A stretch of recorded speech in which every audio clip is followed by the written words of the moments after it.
اس درگاہ کے خلاف پٹیشن درج ہوتا ہے اور صاحب کورٹ والے اس کو ایکسپٹ کر کے سنوائی کی تاریخ طے کر دیتے ہیں. اب تو ہم لوگ خاموش ہیں, خاموش رہیں گے, دیکھتے ہیں جو بادشاہ کے اونٹ کو بیٹھانے والا اب ان کی شرارت پہ کیسے پہرا لگتا ہے. مجھے یقین حاصل ہے اب ہندوستان کا 40 کروڑ مسلمان اب غریب نواز کی کرامت دیکھنے کے لیے منتظر ہے کہ ہندوستان کا راجا اپنی کرامت دکھائے گا. اب مجھے لگ رہا ہے کہ ان کی شرارت جب بڑھ رہی ہے, ان کی شرارت خوب آگے بڑھ رہی ہے, تو اب جب بندروں کو گیدڑوں کو موت آتی ہے تو شہر کی طرف رخ کرتا ہے. چھوٹی چھوٹی باتیں تو بولتا تھا, ہم نظر انداز کرتے تھے, اب بڑے شہنشاہ کی بارگاہ میں پہنچ گیا ہے, وہاں چھیڑخانی کر رہا ہے. اب بس قریب ہے وہ وقت جب غریب نواز کا جلال رنگ لائے گا, اور جب وہ جلال رنگ لائے گا ان کا سارا غرور چکنا چور ہوگا اور مصطفیٰ کے غلاموں کو اللہ عزتوں سے بالا مال فرما دے. نعرہ تکبیر, نعرہ رسالت,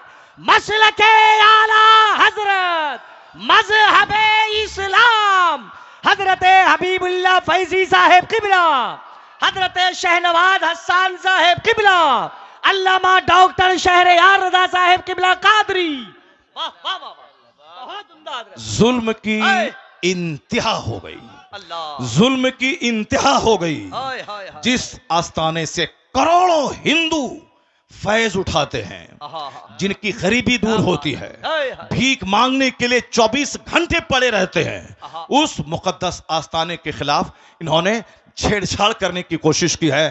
ابھی بھی وقت ہے کہ جا کے بابا کی بارگاہ میں چلے جاؤ, اپنا پیٹیشن کورٹ سے واپس لے لو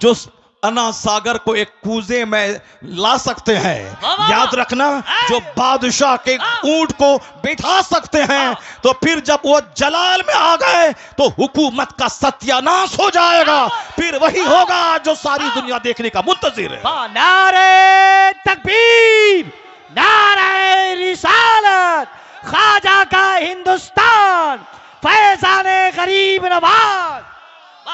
اے قوم مسلم, آپ کو قانون ہاتھ میں نہیں لینا ہے, آپ کو سڑک پہ آ کر کے بہت بڑا پروٹیسٹ نہیں کرنا ہے. یہ معاملہ شہنشاہ ہندوستان کا معاملہ ہے, اب معاملہ ان کی کورٹ میں پہنچ چکا ہے. بس ہم لوگ وہی کریں جو سرکار دو جہاں کے دادا عبد المطلب, جب ابرہا جو ہاتھیوں کا فوج لے کے خانہ کعبہ کو ڈھانے آ رہا تھا, عبد المطلب نے کیا کہا تھا کہ ہر شخص اپنے گھر کی حفاظت کرتا ہے, اے اللہ یہ تیرا گھر ہے, تو اپنے گھر کی حفاظت کر. اتنا کہہ کے پہاڑ پر چلے گئے اور پھر وہ دیکھنے لگے, دیکھیں رب کریم اپنے گھر کی حفاظت کیسے کرتا ہے.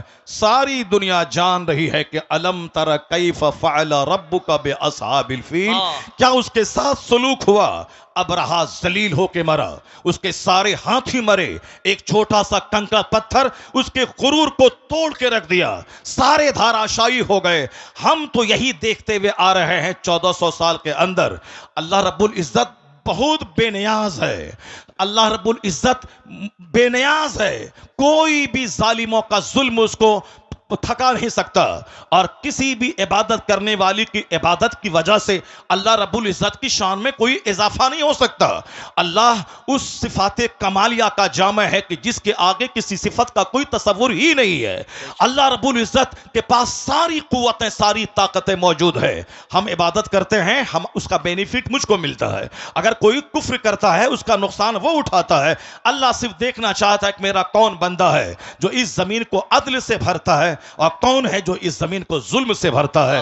جو ایمان لائے گا, اچھا کام کرے گا, اسے یہاں صحت دیں گے, عزت دیں گے, حکومت دیں گے, مرنے کے بعد جنت دیں گے. جو کفر کرے گا, شرارت کرے گا, ظلم کرے گا, اتیاچار کرے گا, دوسروں کو جینے نہیں دے گا, ستائے گا, سماج کو پاپ سے بھر دے گا, اس کے لیے آگ تو وہاں ہے, یہاں اس کا جینا تنگ کر دیں گے, یہاں اس کے گھروں کو قید خانہ بنا دیں گے, یہاں اس کو ذلیل اور رسوا کر دیں گے.